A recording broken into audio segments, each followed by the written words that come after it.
लड़कियों को तकलीफ देती है। एक लड़की मेरे पास आई, कहने लगी सैयद साहब मुझे मेरी सास बड़ी परेशान करती है, दुआ कर दे। कहते ताने देती है हर हफ्ते में, कहते तू कुछ लेकर नहीं आई, तेरे बाप ने कुछ नहीं दिया, और मेरा शौहर मुझे मारता है, फिर मैं पिटती हूँ, वही रहती हूँ, जाती नहीं। का क्यों? कहने लगे मेरे बाप ने मेरी शादी की थी तो बहुत कर्जा हो गया था, मैं इस वजह से नहीं जाती, मेरा बाप परेशान हो जाएगा। दो बहनें बैठी है पहले से, उनकी शादी नहीं हुई है, तो रोती हूँ पिटती हूँ, वही रहती हूँ। यार बेटियों घर जाया करो, बहनों घर जाया करो। जिन बहनों घर भाई नहीं जाते ना वो बहनें कमजोर हो जाती हैं। जिनके भाई खबर नहीं लेते ना वो बहनें कमजोर हो जाती हैं। जिनके बाप नहीं जाते ना मिलने अपनी बेटियों से वो कमजोर हो जाती हैं। निकाला करो महीने, बहनों को दिया करो, कुछ उन्हें खर्च दिया करो, कुछ नजराना दिया करो। मेरे वालिद कहते थे जो बहनों को देगा कभी मोहताज नहीं होगा। तुम जाते नहीं, तुम्हारी बहनों को क्या मिलता है? ताने, तेरा भाई आता नहीं। कौन सा घर अल्लाह को पसंद है? जिस घर में अच्छी टाइल्स लगी है, या जिस घर में अच्छा मार्बल लगा है, या जिस घर में अच्छा बाथरूम है, किचन है, हॉल है, वॉशरूम है, जिस घर में अच्छी जो डाइनिंग रूम है। नहीं नहीं, अंडानी का घर अल्लाह को पसंद है नहीं, अब्बानी का पसंद है नहीं। हुजूर फरमाते हैं अल्लाह को वो घर पसंद है जिसमें गरीब रहता हो, मिस्कीन और यतीम, और उस पर रहम किया जाता हो। अल्लाह को वो पसंद है। अब वो जंग शुरू हो गई, और किसने साल की है बोलो? 70 साल से भी ज्यादा जंग शुरू हुई, हुजूर के ऊपर हमला हो गया, तो बूढ़ी ने भी तलवार निकाल ली, बाल सफेद है, हुजूर के सामने आके खड़ी हो गई। सरकार ने देखा तो कहने लगी हुजूर परेशान मत होइएगा, औरत जरूर हूं मगर जान दे दूंगी, किसी को नहीं आने दूंगी आपकी तरफ। हुजूर उसकी तरफ देख के मुस्कुराए, जिसे हुजूर देख के मुस्कुराए ना उसे तो जन्नत भी देख के मुस्कुराएगी। मेरे नबी देख के मुस्कुराए, मेरे आका करीम ने देखा। अब वो थे बुज़दिल काफिर, उन्होंने उम्मे अम्मारा को औरत समझ के उस पर हमला किया। एक ने मारी तलवार, उसके पेट पे ऐसी तलवार मारी उम्मे अम्मारा ने आते नीचे निकाल दी। उसके बाद दूसरा आया, उसकी गर्दन, तीसरा, चौथा, 7 को बूढ़ी ने काटा, जहन्नम में पहुंचाया।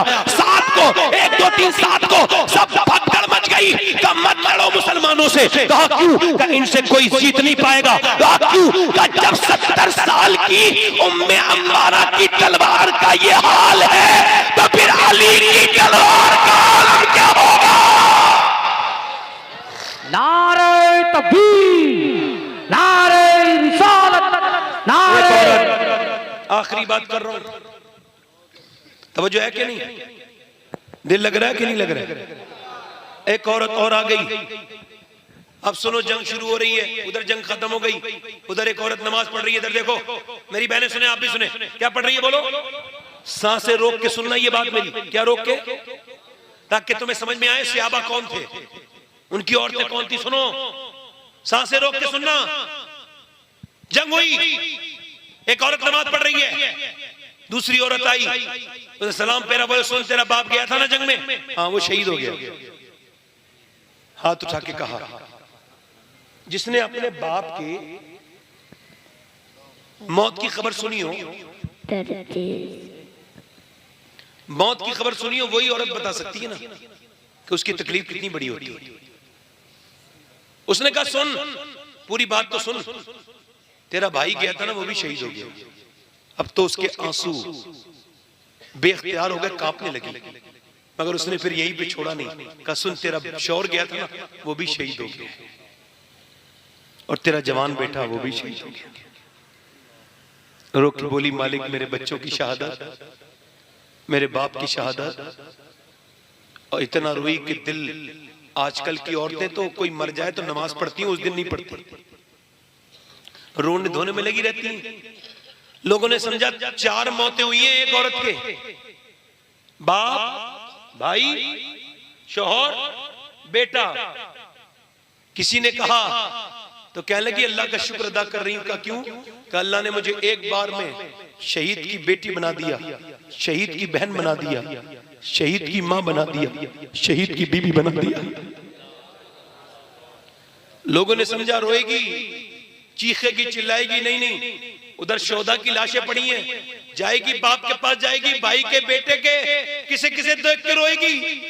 4 लाशें हैं, किसी के पास नहीं गई। हुजूर ऊंटनी पर सवार थे, सरकार के सामने जाके खड़ी हो गई। सरकार ने फरमाया अल्लाह तुझे सब्र दे, तेरा बाप शहीद हो गया, तेरा भाई शहीद हो गया, तेरा शौहर शहीद हो गया, तेरा बेटा शहीद हो गया। तो हुजूर को देख के बोली हुजूर आप सलामत है तो मेरा सब कुछ सलामत है, मैं आपको देखने आई। या रसूल अल्लाह, कैसी औरतें थी वो जिन्होंने नेक बच्चे परवरिश किए। क्या लाशें पड़ी हैं। कह रही आमना के लाल आप सलामत है तो सब सलामत है। गई तो फिर अपने लाशों के पास पर्दे में किसी ने पूछा पर्दा तेरा खत्म नहीं हुआ? कह लगी सुनो मेरे मेरे मेरे पर्दे को मौत नहीं आई है, मेरे बाप को मौत आई है।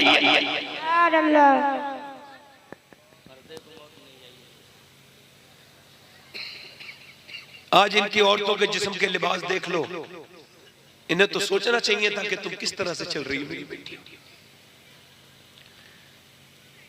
मुसलमान लड़कियां अंग्रेजी पढ़ पढ़ के बर्बाद हो रही हैं, बचपन से बच्चियां बिगड़ रही हैं। अरे औरतों को मेकअप करने का इतना शौक है, अपने शौहर के लिए नहीं सजती, गैर मर्दों के लिए सजती है बेशरम।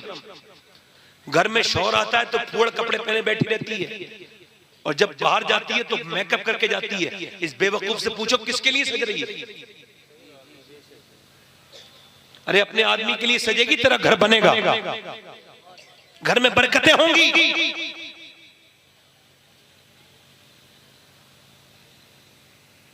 ये दूसरों के लिए सजने का क्या मतलब है? मगर हमें क्यों शर्म आएगी भाई, औरतों को क्यों आएगी? अरे अल्लाह ने औरतों के पर्दे का इतना लिहाज रखा कि मर्द की नमाज औरत से अलग है। मर्द नमाज पढ़े तो यहां तक हाथ लाए, औरत नमाज पढ़े तो यहां तक हाथ लाए। क्यों? मर्द लाए अल्लाहु अकबर, तकबीर लगा यहां तक हाथ लाए, औरत अल्लाहु अकबर। क्यों? क्योंकि इसका रब नहीं चाहता कि नमाज में भी इसकी बेपर्दगी हो। मर्द के जिस्म की बनावट अलग है, औरत के जिस्म की बनावट अलग है। अल्लाह नमाज में भी बेपर्दगी नहीं चाहता। कह रहे हैं अपने आप को हम ये हैं फलां हैं फलां हैं, और शादियां मुसलमानों की इस लायक नहीं है कि कोई नेक आदमी चला जाए। इसी की वजह है, मैं बद्दुआ तो नहीं करूंगा जो बोल रहे हैं उनके लिए, मगर अल्लाह तो इन्हें देख ही रहा है ना, अल्लाह तो इन्हें देख ही रहा है ना। मेरी मेहनत को भी देख रहा है वो, और इनकी बदतमीजियों को भी देख रहा है। फिर लोग कहते हैं वो मौलवी बदतमीज हो गए, बदतमीजी करने लगे। अपनी हरकतें नहीं देखेंगे।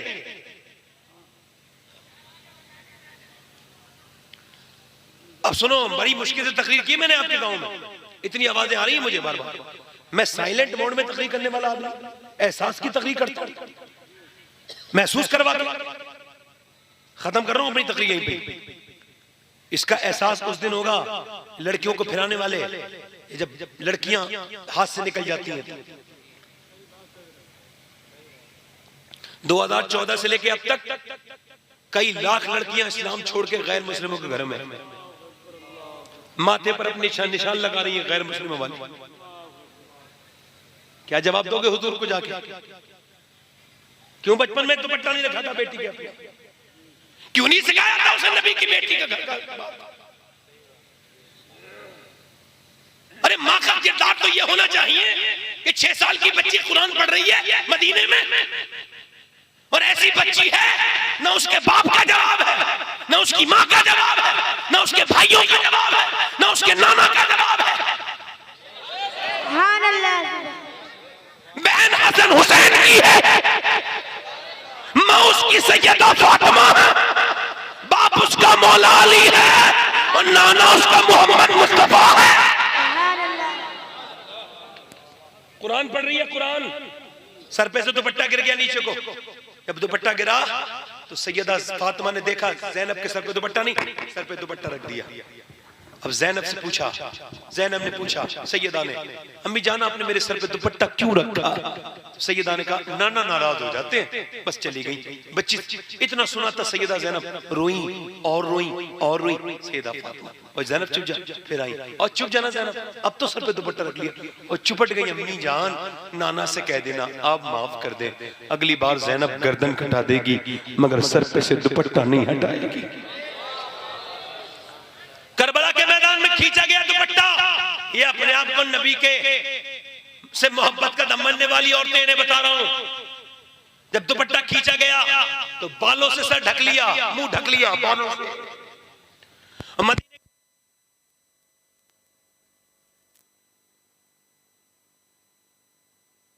मेरा दुपट्टा नहीं है तो सर कैसे रखूं? और फिर अपने बाप अली की तरफ मुंह करके बोली, ऐ मेरे बाबा अली, मैं वही ज़ैनब हूं जब मदीने में चलती थी तो आप कहते थे हसन हुसैन दोनों जाओ, बहन के पैरों के निशान मिटाते हुए जाओ। मैं नहीं चाहता कि मेरी बेटी के निशान भी कोई देखे, मगर आज ज़ैनब के सर पे से दुपट्टा छीन लिया गया है ना। 4,500 किलोमीटर का सफर नबी की नवासी ने किया है, मगर कभी तहज्जुद की नमाज भी कज़ा नहीं हुई। मेरी बेटियां मेरी बहनें कल जवाब देंगी। सैयदा ज़ैनब को आपसे भी कहता हूं नौजवानों, तकरीरें कराना आसान नहीं। मैंने अपने हाथों से 18-18 साल के जवानों को दफन किया है। मैंने अपनी आंखों से अपने बाप को दफन होते देखा। मुझे किसी तकरीर की जरूरत नहीं है, मुझे पता है मुझे भी मरना है। मेरे दादा चले गए, बाप चले गए, कुछ दिनों के बाद यहाँ कितने ऐसे लोग हैं अगले साल जलसे में नहीं होंगे। हो सकता है मैं ना हूं, हो सकता है ये ना हो सकता है ये ना हो। और तो तैयारी क्या करी है? इसी हालत में मौत आ जाए कि फेसबुक पे फिल्में देखते थे। कितने लड़के फेसबुक पे गंदी फिल्म देख के एक्सीडेंट हो गया, मर गए, क्या होगा उनका? शराब पीते पीते मर गए, क्या होगा उनका? शराब शादियों में पीते हैं, क्या होगा उनका? कोई ऐसा एप्लीकेशन बनाओ, कोई ऐसा लॉग बनाओ जो अपने गुनाह अल्लाह से छुपा लो। कोई ऐसा भी मोबाइल में लॉग बनाए, वो कहता है मैं काले पहाड़ के अंदर चींटी जो चलती है ना, उसके पैरों के निशान को भी देख लेता हूं। कब करोगे तौबा? कब करोगे बोलो? ऐसे करके हाथ झाड़ के आ जाएंगे सब। अंधेरी कब्र होगी। मौला अली एक कब्र पे गए कब्रिस्तान में, अरे क्या हाल है? ऐसे आवाज दी कब्रिस्तान में। एक ईसाई ने कहा आप इस कब्र वाले से बात कर सकते हैं? बोले बिल्कुल। आपने आवाज दी क्या हाल है? अंदर से आवाज आई क्या पूछते हैं अमीरुल मोमिनीन मौला अली? कहते हैं मेरी नाक में कीड़े चल रहे हैं, मेरी आंखों को कीड़े खा गए। अब 2 रास्ते हैं कीड़ों के अंदर जाने के। आंखों के जरिए अंदर जाते हैं, मुंह में निकलते हैं, नाक में निकलते हैं। कहते मेरी आंतें, मेरा पेट फट गया, मेरी हड्डियां अलग चली गई, मेरे जिस्म में कीड़े पड़ गए, मैं अंधेरी में हूं। ऐ मौला अली, फरमाते मौला अली तेरी बीबी ने दूसरी शादी की, तेरे बच्चे तुझे याद नहीं करते। जिन्होंने ये छतें बनाई है ना, जब बारिश होती है तो उनकी कब्र में पानी घुसता है, कोई नहीं जानता। जिना कितना बुरा काम है नौजवानों। हुजूर फरमाते जिसने गैर औरत का हाथ पकड़ा उसने जहन्नम के अंगारे को हाथ लगाया। हुजूर फरमाते मेरे आका करीम, गैर औरत से जिस्म का लगना कितना बुरा है बताऊं? कुत्ता भीग जाए तो नापाक है, सुअर ना भी भीगे तब भी नापाक है। हुजूर फरमाते गैर औरत से जिस्म का लगना, टच होना ऐसा है जैसे सुअर के जिस्म से लगने से बुरा। अब मज़ारों पर, बसों में, फ्लाइट में, जहां भी जाओ इस हदीस को याद रखो, अपना जिस्म बचाओ, ऐसे ऐसे ऐसे बचो ताकि लोगों को पता चल जाए ये जो खड़ा है ना ये कोई आम नहीं है, मदीने वाले का नौकर है, मदीने वाले का गुलाम है, मदीने वाले को मानने वाला है, अपने नबी से मोहब्बत करता है। अपने अंदर नौजवानों तब्दीली लाओ, कहो मालिक माफ कर दे। मूसा के जमाने बारिश नहीं हो रही थी, मूसा ने कहा अल्लाह बारिश कर दे, जानवर मर रहे हैं। पहाड़ पे जाके दुआ की, लोगों ने कहा तो दुआ की, अल्लाह बारिश कर दे, जानवर मर रहे हैं। अल्लाह ने फरमाया मैं बारिश नहीं करूंगा। एक बंदा ऐसा है 40 साल से गुनाह कर रहा है, कितने साल से बोलो, मगर उसने तौबा अभी तक, उसकी वजह से बारिश। मूसा से अल्लाह ने फरमाया, तो फिर अल्लाह ने, मूसा ने कहा ए निकल, कौन है जो 40 साल से तौबा नहीं कर रहा है, निकल जल्दी से। नहीं निकला। मूसा ने कहा निकलता है नहीं निकलता, चोर को पता होता है मैं ही चोर हूं, होता नहीं होता। नहीं निकला। मूसा ने कहा निकल, नाम ले दूंगा नाम। तो फिर रोया, मालिक माफ कर दे, गुनाह नहीं करूंगा, मेरे मालिक मैं रुसवा हो जाऊंगा। वही जो था ना, वो समझ रहा था अपने आप को, कह लगा मालिक मैं ही हूँ वो, मैं मानता हूँ मैं ही हूँ वो, मुझे माफ कर दे। मगर जोर से नहीं रोया, हल्के से रोया।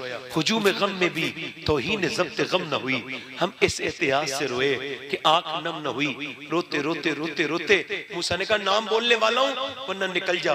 फिर तो फूट फूट के रोने लगा, कह लगा मालिक अगर मेरे गुनाहों की कोई हद नहीं है, मैं मानता हूँ मैंने रात में दिन में छुप के तुझसे पर्दा करके बड़े गुनाह किए, बड़ी बदकारियां की हैं, मगर अगर मेरे गुनाहों की कोई हद नहीं है तो तेरे करम की भी तो कोई हद नहीं है। मेरे मालिक मुझे माफ कर दे, मैं सच्ची तौबा करता हूँ, आज के बाद गुनाह नहीं करूंगा। कोई बंदा तेरे दर पे जो आंसू रोल देता है, मेरे मौला दरे तौबा तू उस पर खोल देता है। इतना रोया, इतना कि मियां एकदम उसके आंसू टप टप टप टप टप नीचे गिरे। उधर से बारिश मूसलाधार शुरू हो गई, इधर आंसू इधर बारिश। मूसा ने कहा अर्ज की मालिक सब चले गए, मूसा नहीं गए मालिक। अल्लाह ने फरमाया मूसा बात ये जिसने पहले तौबा नहीं की थी ना, अब तौबा कर ली, उसकी वजह से बारिश नहीं हो रही थी, अब उसी की वजह से बारिश होने लगी है। मूसा कहने लगे मालिक उसका नाम तो बता दे। अल्लाह ने फरमाया मूसा जब वो गुनहगार था तब नाम नहीं बताया, अब तो मेरे बंदे ने तौबा कर ली है, अब क्या नाम बताऊं। देखो सबको मरना है, हाथ उठा के बताओ कितने हुसैन के नाम पे गर्दन कटा दोगे? दोनों हाथ उठा के बताओ, एक दूसरे की तरफ ना देखना। इमाम हुसैन के नाम पे गर्दन कटा देंगे, दोनों हाथ उठा के बताएं, नीचे हाथ कर लें, एक दूसरे की तरफ ना देखें अल्लाह के वास्ते, और मुस्कुराए ना अल्लाह के वास्ते। जो गर्दन कटा सकता है कुछ भी कर सकता है। आप में कितने लोग ऐसे हैं जो गर्दन भी कटा देंगे और आज से हुजूर के नाम पे पूरी दाढ़ी भी रखा लेंगे? इस महफिल में खड़े हो जाओ, खड़े हो जाओ, नौजवान खड़े हो जाएं जो आज से दाढ़ी रखाएं पूरी इस महफिल में, हिम्मत करें। और भी खड़े होंगे, रुक जाओ। है कोई और आशिक रसूल जो पूरी सुन्नत रसूल के लिए खड़ा हो जाए इमाम हुसैन के नाम पर? है कोई और आशिक रसूल? ये तीन हो गए, कोई और है? एक दूसरे की तरफ देखने के लिए मना किया है कोई और आशिक रसूल? तीन हो गए, कोई और आशिक रसूल है जो खड़ा हो जाए इस महफिल में और कहे खड़े रहो, खड़े रहो, ये खड़े रहो, जब मैं बिठा लूं तब बैठना, खड़ा हो जाए और कहे मैं हुसैन के नाम पे अपनी जान भी दे सकता हूं और अपनी ख्वाहिश का कत्ल भी कर सकता हूं और हुसैन के नाम पे दाढ़ी भी रखा सकता हूं। है कोई आशिक रसूल? और आ जाओ, इधर आ जाओ, सब निकल के आओ, बाहर को आओ, इधर आओ, दाढ़ी रखाने वाले इधर आ जाओ, इधर आ जाओ, आपका चेहरा भी देख ले सब लोग, आ जाओ। और कोई आशिक रसूल है जो 100 शहीदों का सवाब पाए और नबी की सुन्नत के लिए खड़ा हो जाए और कहे मेरी जिंदगी आज के बाद इंस्टाग्राम और फेसबुक वाले के लिए नहीं, मदीने वाले के लिए चलेगी इंशाअल्लाह। आ जाओ, नबी के नाम पे दाढ़ी रखाने वालों यहां आ जाओ, इस महफिल में आओ, जो पूरी दाढ़ी रखाएं यहां आ जाए। मदरसे का बच्चा कोई ना आए, उसके निसाब में होता है, पूरी दाढ़ी करेंगे इंशाअल्लाह। और कोई आशिक रसूल है इस महफिल रसूल में? 100 शहीदों का सवाब है। कोई और दीवाना है? याद रखो कोई मौत का नोटिस नहीं चिपकेगा तुम्हारे दरवाजे पर, मौत की तैयारी करके रखो। अपने रब के सामने रोया करो, रातों को छुप छुप के रोया करो उसके सामने, अपने गुनाहों से तौबा किया करो। 1 2 3 4 5 6 7, मैं कहता इमाम हुसैन की 10वीं हो जाए, 3 और खड़े हो जाए, 3। कोई आशिक रसूल और है? जिसके जी में आए वो पाए रोशनी, भाई जिसका दिल चाहे। भाई 1 मिनट की बात और है, कोई है आशिक रसूल?